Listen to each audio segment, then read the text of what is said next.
Días. Muy buenos días. Bueno, tardes allí, ¿no? Sí, aquí son tardes, son las 6:30.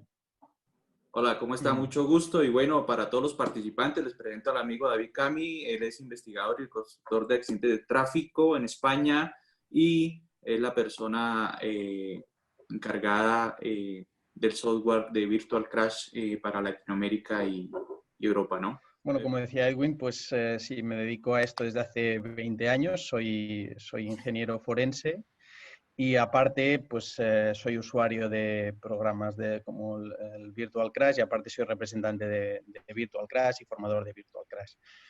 En primer lugar, también me gustaría agradecer a CID y a Formatec la posibilidad que me habéis dado de participar en el webinar, no solo como ponente, sino también como videoespectador de las magníficas presentaciones que me han antecedido y seguro que me sucederán también, Edwin. Y nada, también quería, en segundo lugar, humildemente felicitar por la temática que habéis escogido, porque me parece que es un poco la base de todo, es empezar un poco la casa por los cimientos y no cuál es la mejor fórmula para aplicar en este caso, cuál es el mejor programa de simulación para utilizar. Y lo que les suelo contestar es que primero, digamos, un programa de dibujo y el Excel se puede ir a Roma, ¿no? Se puede llegar muy lejos. Luego el tema de la simulación y todo, pues es algo a más, pero la base de todo son los datos objetivos y las evidencias que se recogen en la escena del accidente y cómo trasladamos estas evidencias al posterior análisis. Con lo cual, un poco, pues eso, felicitaros por haber escogido esta temática, porque si no, sin datos objetivos, básicamente lo que podemos hacer es especulación, no investigación de siniestros viales. Lo estamos viendo ahora, de hecho, con la pandemia del coronavirus, ¿no? donde nos ponemos, todos hemos descubierto al epidemiólogo que llevamos dentro, ¿no?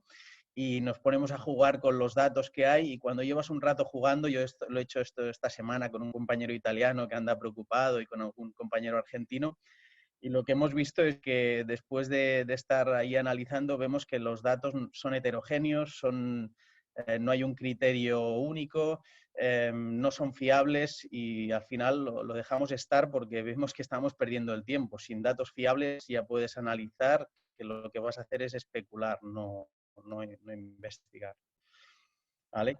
Y sin más preámbulos, si os parece, empiezo un poco con mi presentación, que básicamente mi idea era lo que me solicitasteis, es un poco que hablase de la... ¿Se ve bien? ¿La veis bien? Sí, muy bien. Está muy bien. Sí. Pues un poco es un poco las herramientas de las que dispone Virtual Crash o Virtual Plan, que es un software nuevo que ha sacado Virtual Crash, es que está limitado únicamente pues, a la planimetría, hacer, digamos, es un Virtual Crash en estático, no permite hacer dinámica, pero para lo que vamos a explicar hoy nos serviría perfectamente. Entonces, un poco las herramientas que disponen estos softwares, tanto Virtual Crash como el Virtual Plan, para el relevamiento de la escena del siniestro vial.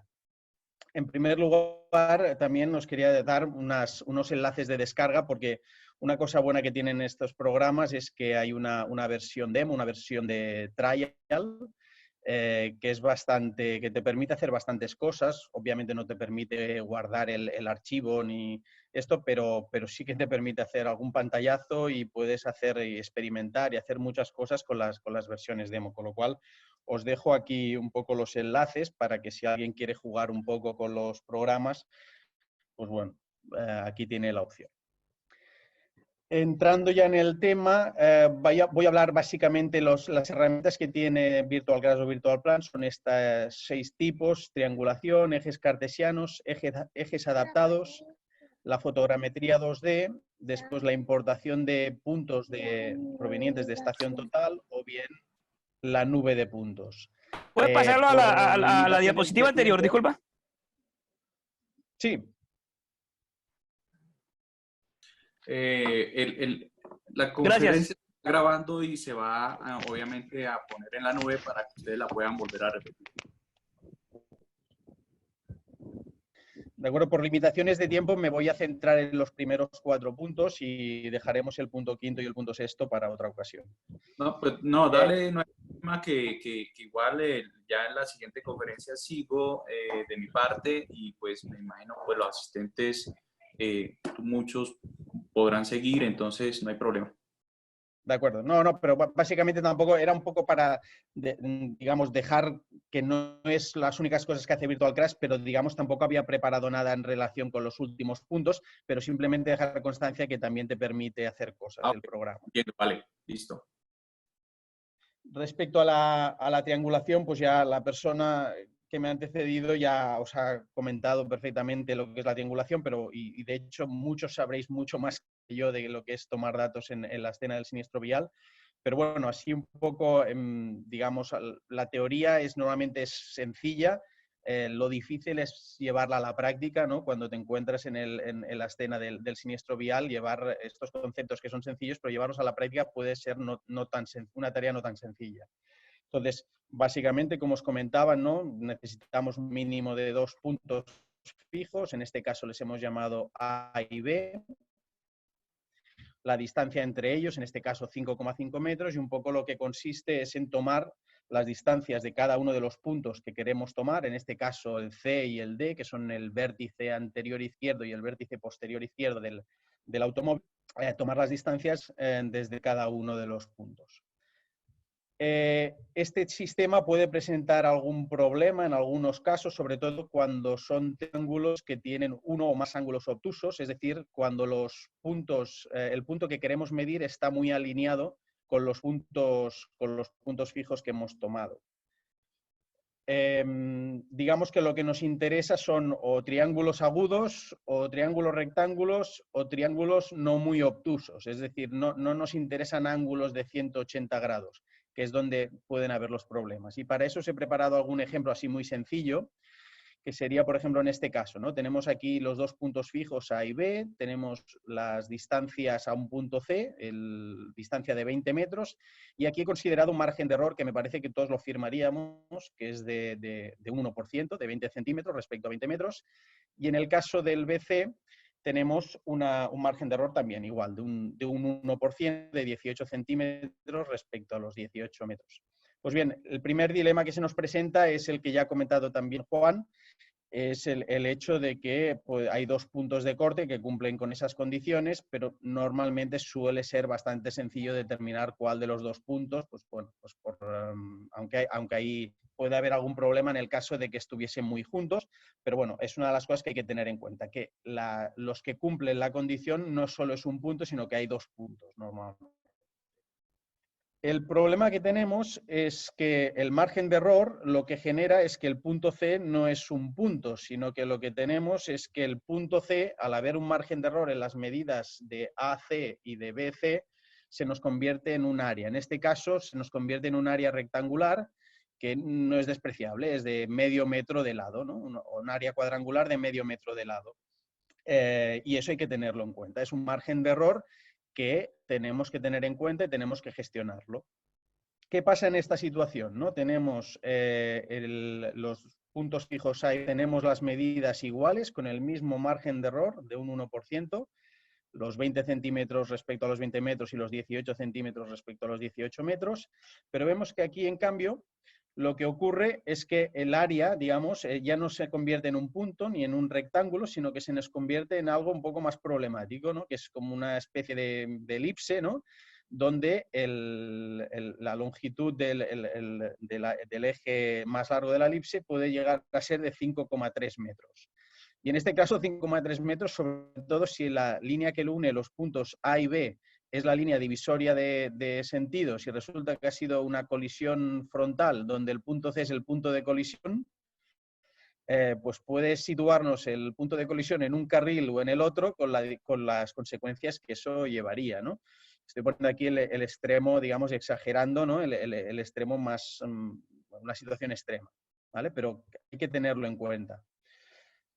Por tanto, no solo es importante la precisión con la que tomemos las medidas, sino también es importante la elección de los puntos fijos de referencia para intentar evitar estas situaciones. Aquí, por ejemplo, veis la comparativa, ¿no? La situación de la derecha es la que hemos explicado en primer lugar, donde teníamos una indefinición de una zona cuadrangular de medio metro de lado, pero en cambio, en la siguiente situación, lo que tenemos es una zona más estrecha de 36 centímetros de ancho, pero con una indefinición en el sentido vertical de 5,3 metros, lo cual es algo a tener en cuenta. Por lo tanto, así respecto a la triangulación, lo que yo aconsejo es evitar formar triángulos con un ángulo muy obtuso, cercano a los 180 grados, o dicho de otra manera, evitar que el punto a medir y los puntos de referencia estén alineados.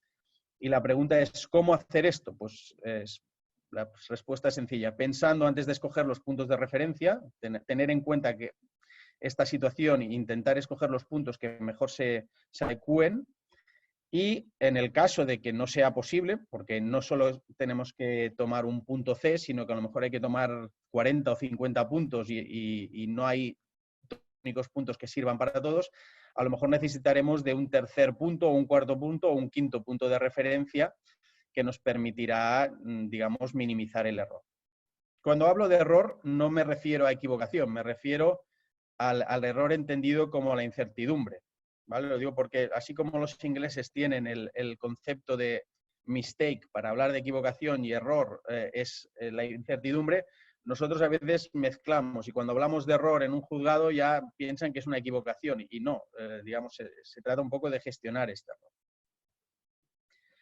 Otro, digamos, un subproducto del tema de la triangulación es, y que lo incorpora Virtual Crash y que os animo a que lo probéis, es una herramienta que te permite la triangulación de curvas. Y es una herramienta bastante ágil que encontréis en el software y que te permite ir añadiendo triángulos concatenados unos a otros, donde tú le vas modificando, digamos, la longitud de cada uno de los tres lados, A, B y C, y puedes ir añadiendo triángulos pues, por un lado y por otro, de manera que también puedes hacer curvas e intersecciones a la misma vez.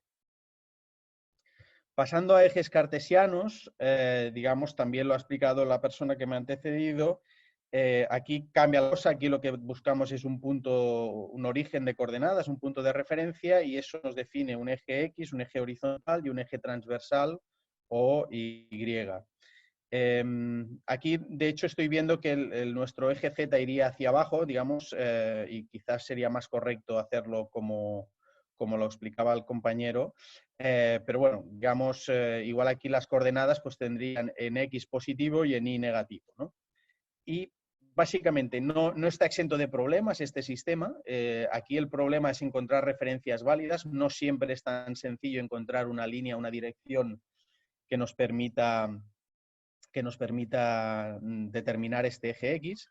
Y la segunda problemática que aparece es asegurar el ángulo recto, este ángulo, digamos, desde el supuesto eje X, desde el eje X virtual, hacia la zona donde queramos medir. Este ángulo, asegurar el ángulo recto, a veces no es sencillo. Esta es la herramienta de ejes cartesianos que incorpora Virtual Crash. Y básicamente lo que te permite es establecer unos ejes y digamos, en el panel izquierdo puedes introducir los puntos con las coordenadas y te los va dibujando, ¿vale? Es sencillo, es práctico y, digamos, no tiene mucha complicación. La novedad que incluye Virtual Crash y que a mí me gusta especialmente es el tema de los ejes adaptados a la vía. Digamos, sería una especie de ejes cartesianos, pero donde el eje X puede ser un eje curvo. Y eso te permite utilizar el sistema de ejes, digamos, también en tramos curvos, tramos no rectos.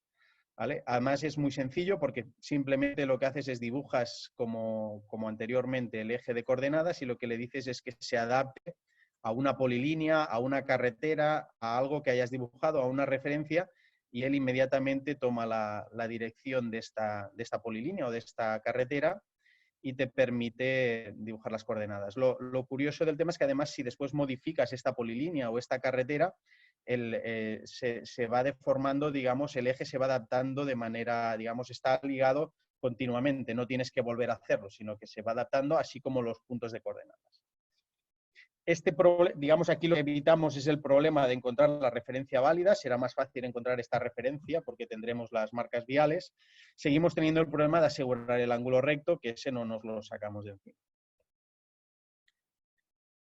Cuarto punto que os quería hablar es el tema de la fotogrametría en 2D, que es una herramienta que también incorpora Virtual Crash. La fotogrametría es lo que nos permite es obtener medidas reales a partir de fotografías. Es necesario, no solo es hacer fotografías, sino tenemos que hacer unas fotografías con un cierto sentido y poner algunas referencias y medir estas referencias.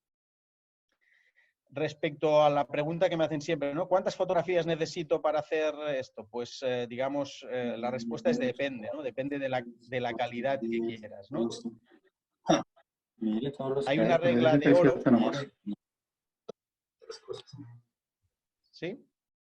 Hay una regla de oro que indica que, digamos, cada metro de altura tienes 5 metros de horizontal para rectificar. Es decir, que si tú haces la fotografía desde 5 metros, en principio tienes una calidad aceptable hasta 25 metros de distancia. Obviamente, si el ratio es 1 o 3, pues mejor que mejor. Después, dentro de la fotografía tenemos varios métodos. Está el método de los 4 puntos, el de la proyección de la malla de referencia a partir de n medidas o la videorectificación. En el caso de Virtual Crash, únicamente tiene el modelo de 4 puntos, que es el más, que yo sepa, es el más usado. Y, digamos, luego lo veremos en un ejemplo práctico. Las limitaciones que tiene la fotogrametría son el hecho de que, digamos, lo que se rectifica, digamos, que aparece en la fotografía que se rectifica correctamente es todo aquello que esté en un plano. Digamos, todo lo que esté por encima del plano, si nosotros hacemos una fotografía cuando está pasando una persona por allí, una gente, pues esta persona, digamos, saldrá deformada, saldrá como si fuese su sombra sobre ese plano virtual que es el plano al que vamos a rectificar. Con lo cual, todo lo que no esté en el plano nos puede generar problemas a la hora de rectificar y nos va a poder generar errores. En este caso, por ejemplo, veis que aquí un punto P, si tenemos una calzada que está bombada o en un cambio de rasante o ya sea porque sea el abombamiento de la calzada para la pendiente de escorrentía, y hacemos la foto, lo que vamos a obtener es que este punto P nos va a aparecer en este punto y por tanto vamos a cometer un error que es este delta XP, ¿vale? Entonces, ¿cómo minimizamos estos errores? ¿Cuáles son las soluciones, ¿no?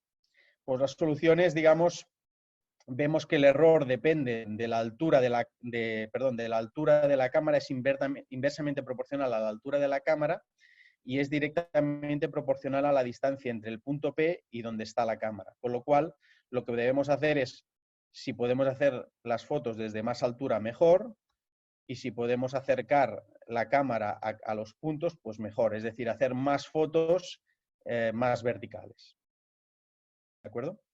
Otra solución, o digamos paralela, es, digamos, subdividir el tramo en varios subplanos y después concatenarlos. Es decir, en lugar de tener este plano de una sola vez, hacerlo en varios tramos, primero este, después este, y después juntar estos dos tramos con la videorectificación.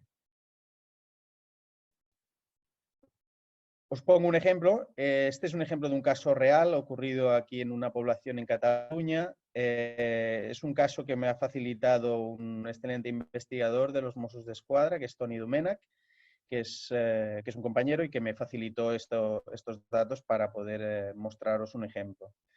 Se trata de un atropello a un menor en esta zona de un paso de peatones. El vehículo venía en esta dirección y se produce el atropello en esta zona y la posición final del vehículo es en esta zona.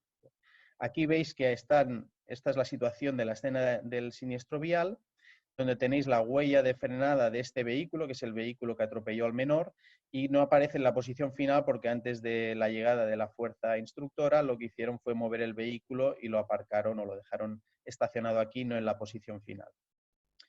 Entonces, para este caso lo que hicieron es el tramo del accidente, lo hicieron en base a 3 fotografías, le llaman tramo 1, tramo 2 y tramo 3.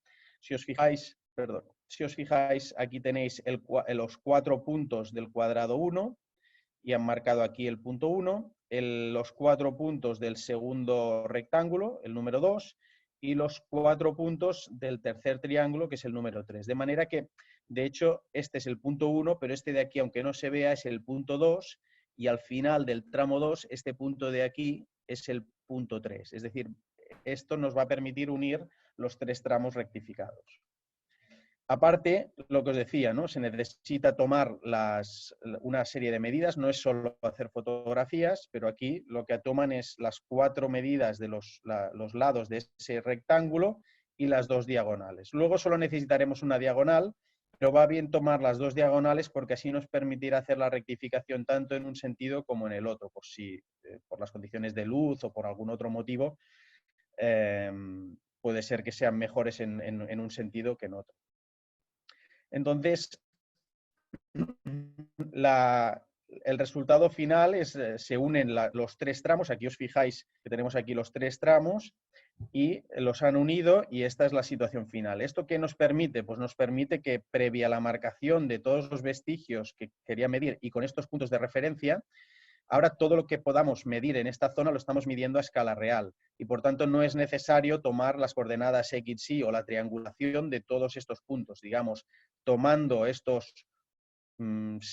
8 puntos y aplicando esta técnica de rectificación, luego nos permitirá obtener las coordenadas de todos los puntos y no solo las coordenadas, sino que nos permite ver un poco también las características de los vestigios. ¿De acuerdo?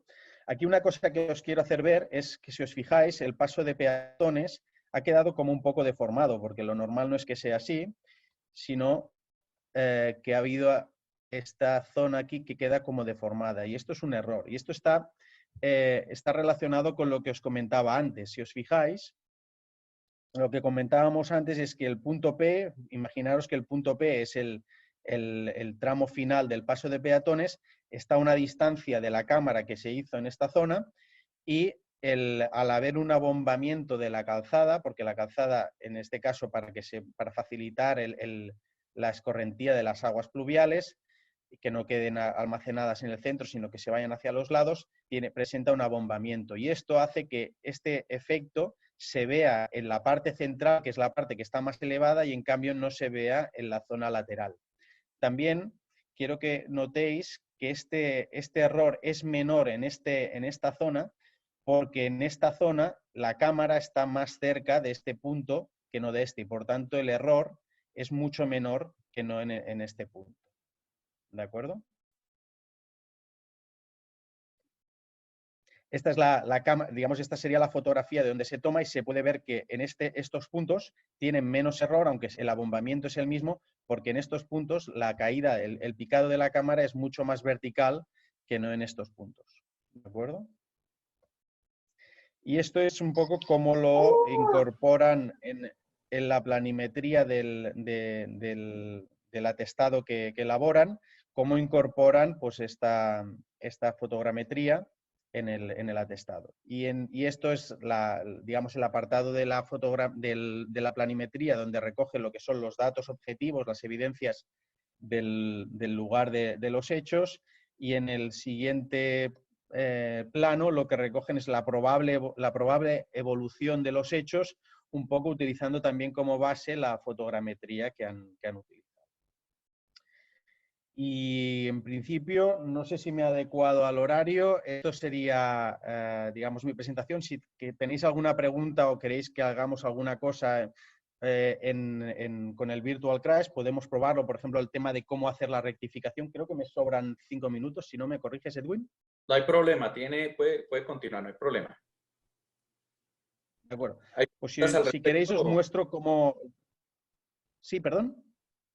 No, estaba preguntándole al amigo Rafael si había preguntas al respecto, pero no, puedes continuar, no hay problema. De acuerdo.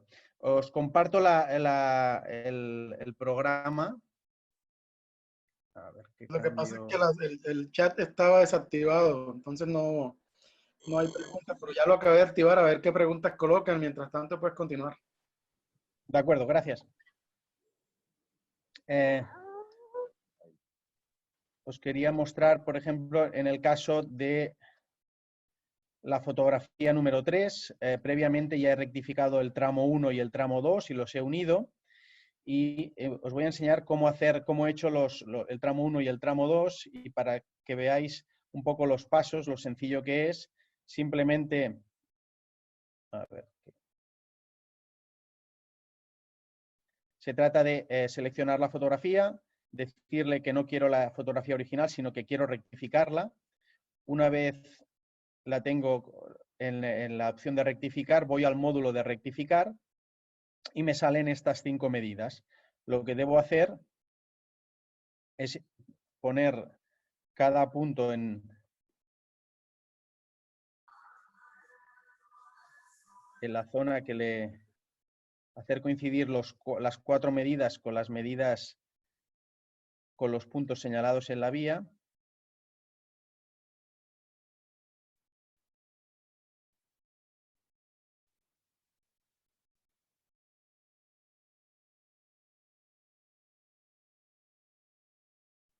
¿Vale? Y ahora lo que vamos a hacer es, en el panel izquierdo tenemos la opción de rectificar, y aquí nos pide la medida de A, de B, de C, de D y de E. Estas medidas las puedo encontrar aquí. La medida de A es esta, que coincide con la del tramo anterior, que es 5,14, pues le introduzco el valor de 5,14. La medida de B es 8,42. La medida C es 5,27. La medida de 8,56.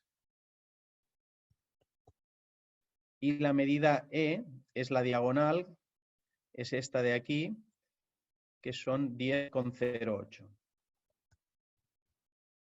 Y una vez tengo esto, lo que tengo que decirles es qué zona quiero rectificar. Fijaros que si yo no rectifico, no delimito la zona e introduzco este árbol, como este árbol no está en el plano, me va a salir deformado, no va a ser una rectificación correcta. Lo mismo pasa con el bordillo de la acera.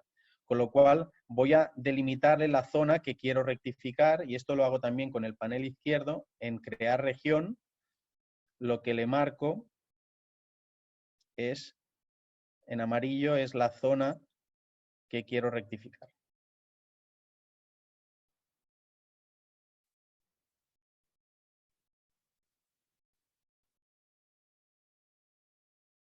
¿Vale? Con el botón derecho finalizo, y lo que hago ahora es, he acabado de rectificar, vuelvo al objeto y lo que tengo ya es la fotografía rectificada. Lo único que me falta ahora es situarlo en digamos, unido a los tramos anteriores. Para ello, lo que voy a hacer es seleccionarlo.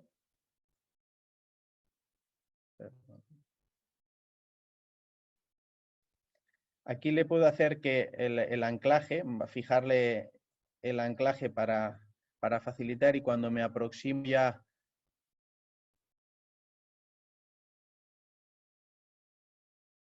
perdón, no lo he hecho. Aquí.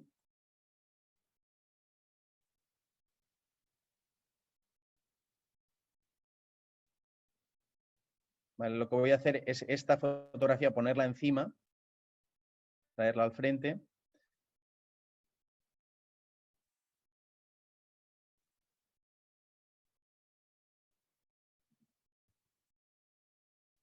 Esto que era una referencia me lo voy a traer al frente también.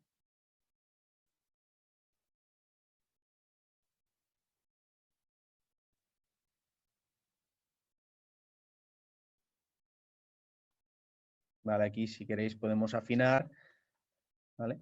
Y una vez tengo hecho, ya me puedo sacar la referencia y ya la tendríamos unida. O sea, tendríamos la situación. Ahora, si nosotros juntamos las 3 fotos y las agrupamos,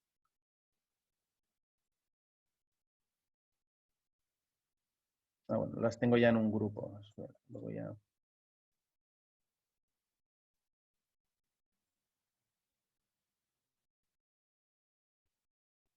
¿vale? Si ahora las agrupamos, se comportan como una sola fotografía, donde yo la puedo poner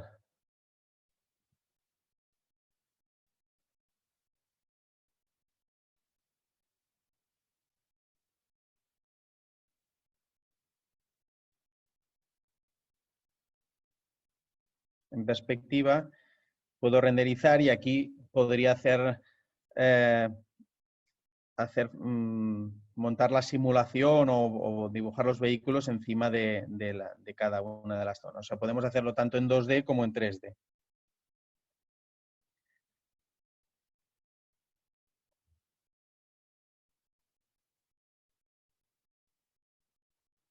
¿De acuerdo? Pues, digamos, estos serían los pasos para hacer una rectificación que veis que no son muy sencillos. Básicamente, no son muy complicados. Básicamente es marcar las 5 medidas de los 4 puntos, definir cuál es la zona que queremos rectificar y ya está. ¿Vale? Y después unirla con los otros tramos si tenemos otros tramos rectificados.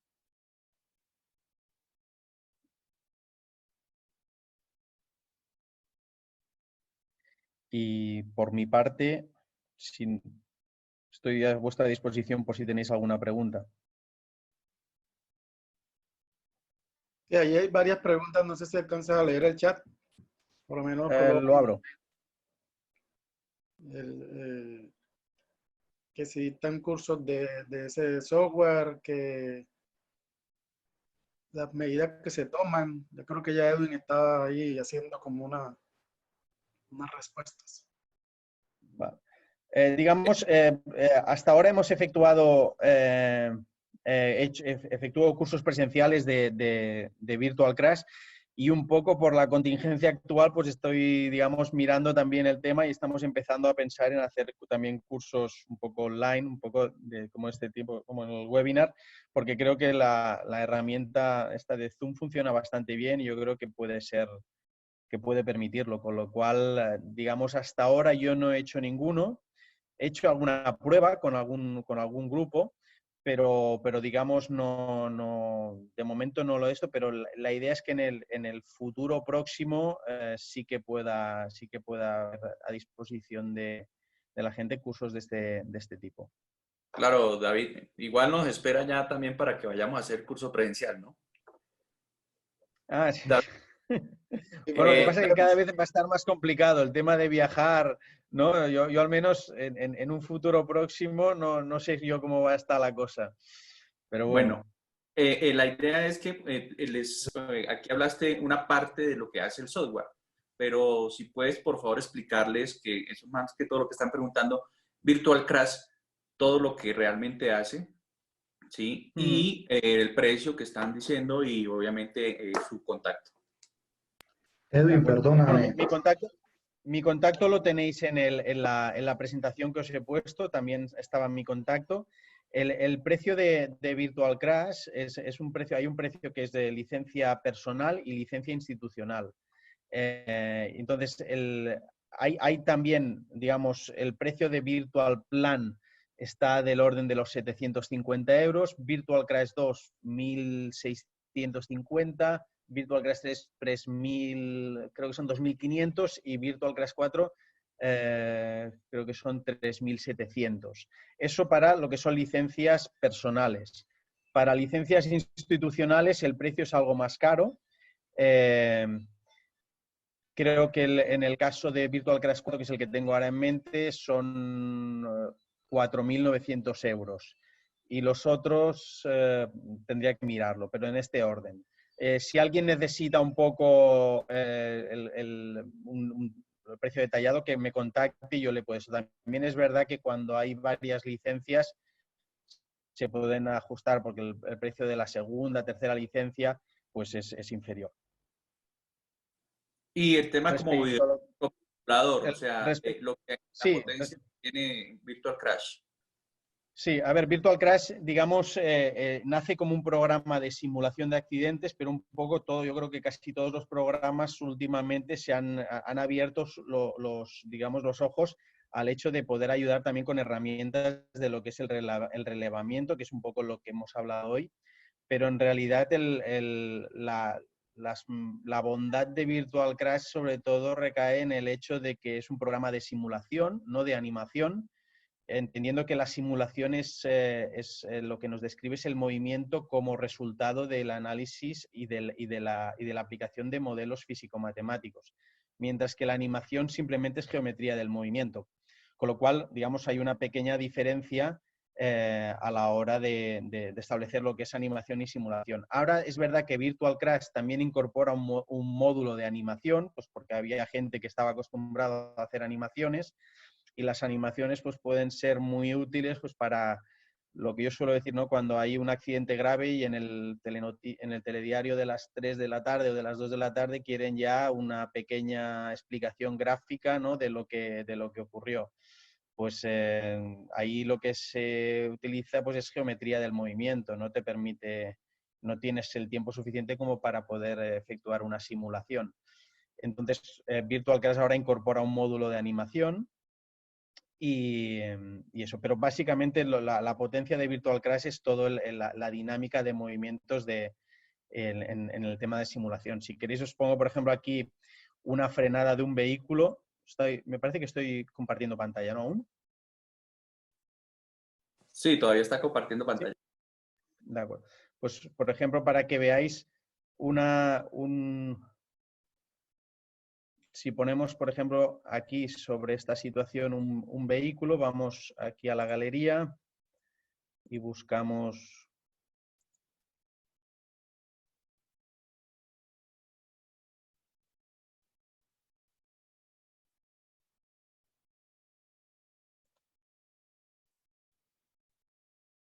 este mismo.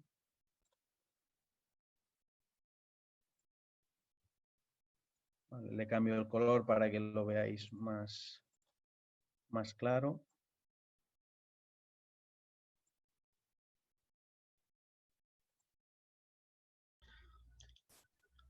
David, buenas tardes. ¿Con qué programas son compatibles? O sea, ¿qué programas se pueden utilizar y que sean compatibles con Virtual Crash? Gracias. Virtual Crash te permite leer DXF, te permite leer PTS, o sea, te permite leer archivos de nube de puntos, archivos de estación total en formato DXF. Tiene bastantes formatos compatibles.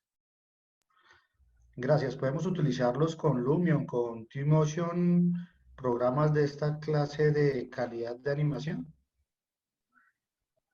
Perdona, ¿con qué programas? Con Twinmotion, con Lumion, que son programas que se utilizan en arquitectura específicamente para hacer las animaciones y con un render demasiadamente alto frente a la calidad. Podemos utilizarlos, son compatibles teniendo en cuenta que aquí acoplamos todo lo que es la fotogrametría respecto a la cámara y también estos programas nos permiten asimilar tanto las referencias de Google Earth y también nos pueden de pronto, y nos sirven también las imágenes. ¿Podemos acoplarlo con estos programas? Sí, depende de, no conozco estos programas, pero si el formato de estos programas, de los archivos salen en formato OBJ, en formato 3DS, Virtual Crash los puede. De hecho, si entras en esto, cuando vas a importar, tienes aquí, digamos, todos los archivos que te permite... Ah, no lo estás viendo, ¿no? Bueno, Sí, si vas a está bien, importar, está bien. Sí, sí, sí, está bien. Tienes todos los archivos que te permite importar Virtual Crash. ¿Vale? Entonces tienes desde formato de X y Perfecto, Z, CSV. sí los veo y sí se ve que sí son compatibles. Gracias, muy amable. De acuerdo.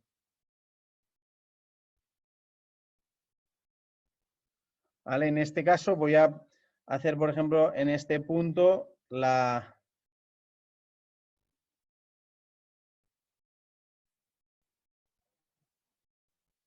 le digo que en este punto quiero una frenada del 100%, ¿no? Con el pedal al 100% y le voy a bajar velocidad.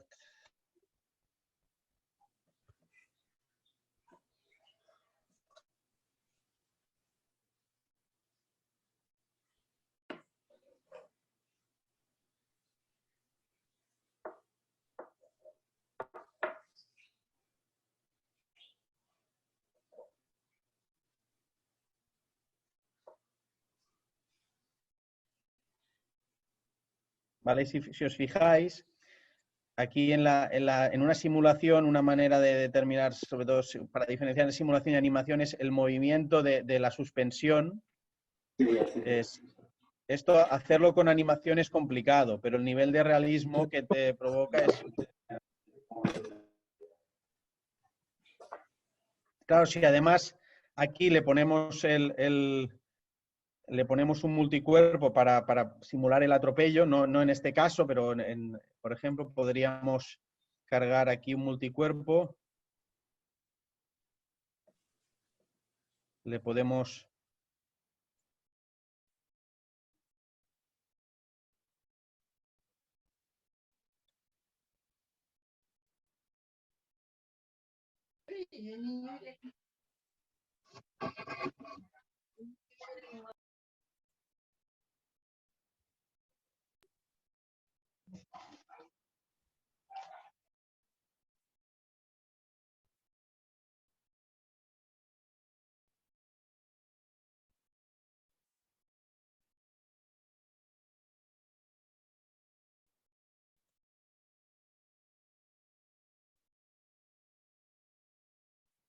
¿De acuerdo? Entonces, bueno, te permite pues esta...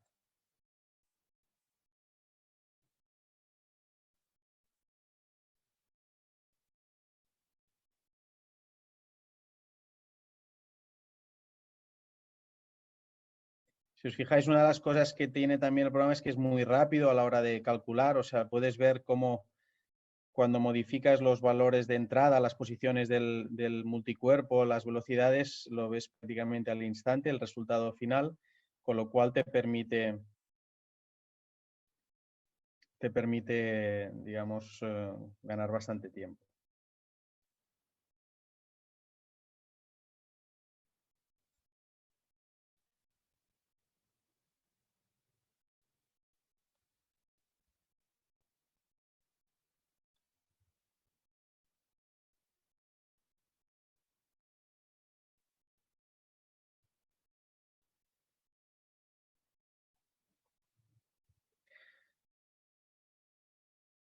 ¿Alguna pregunta más?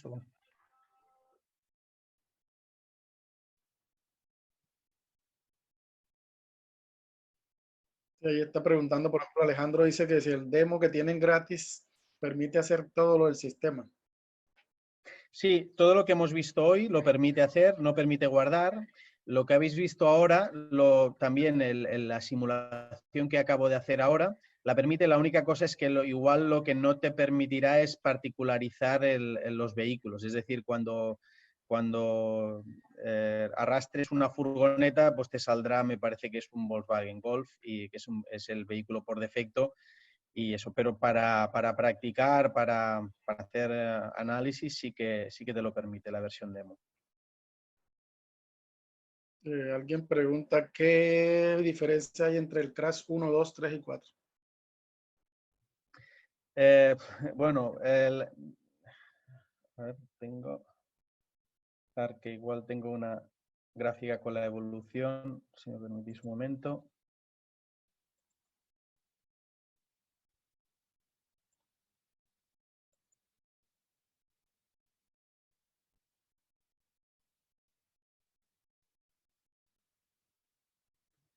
Sí, os comparto otra pantalla.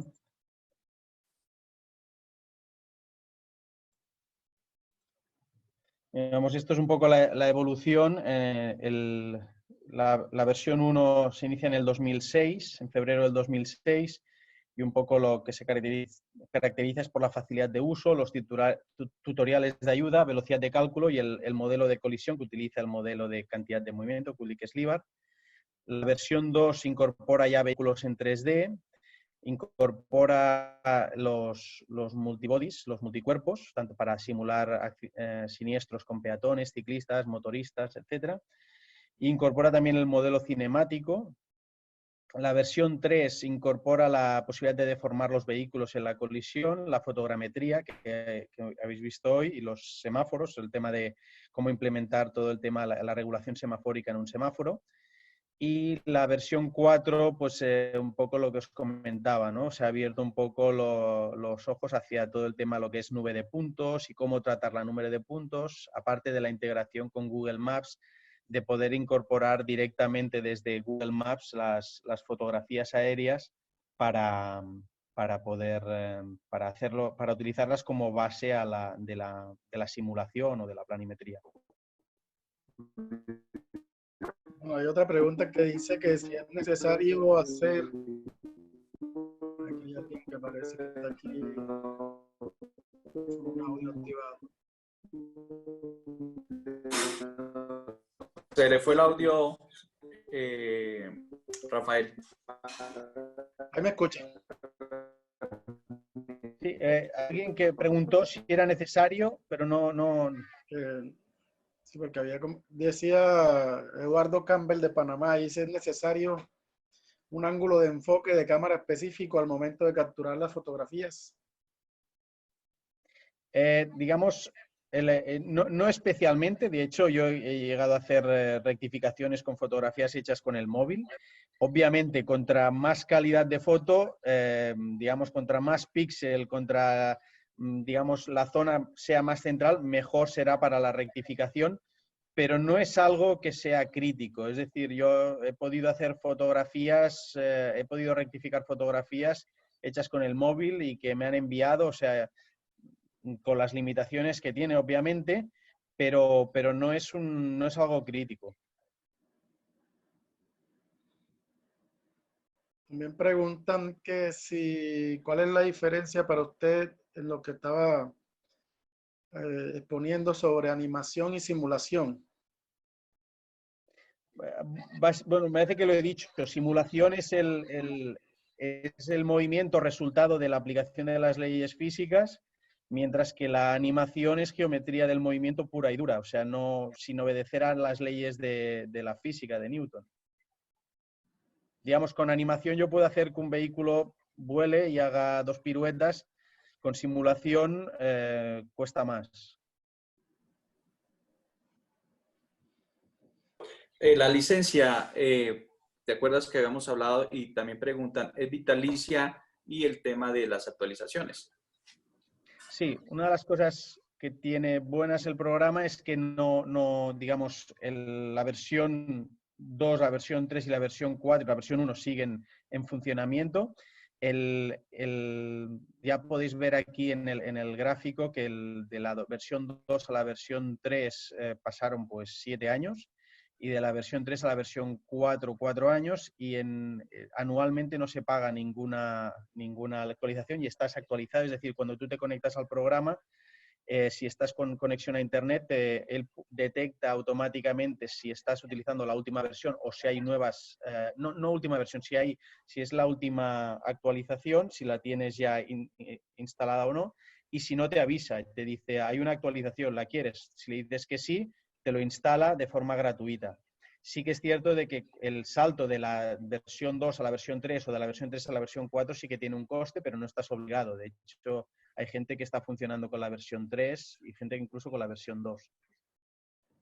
Ah, vale, bueno, muchas gracias, David, muy amable, hermano, muy buenas las intervenciones hasta el día de hoy de los 3 ponentes, igual los ponentes del día de ayer. Señores participantes, queda faltando una ponencia